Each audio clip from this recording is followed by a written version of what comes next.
In terms of when one should drink vintage port is a fantastically versatile wine. Tradition has it that, of course, you drink vintage port when it's quite old, when it's fully mature, and this can be when it's 20 or 30 years old or even more.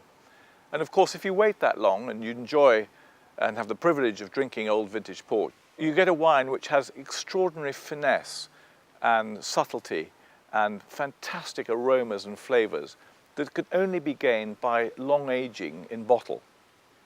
But the great joy of vintage port is that it can also be drunk when it's young. A young vintage port is a wine with great fruit and vibrance and richness of style. I'd just like to show you a couple of vintage ports.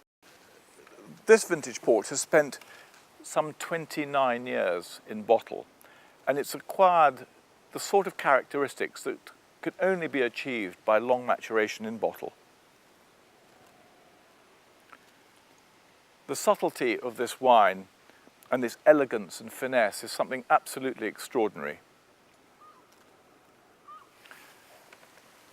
On the other hand, this vintage port is a very young vintage port, full of dark, rich red colours, and on the nose it's beautifully rich in fruit and vibrance. And it's so exciting to see how these wines develop, how they change, how they mature, and the great differences you get as the wine ages.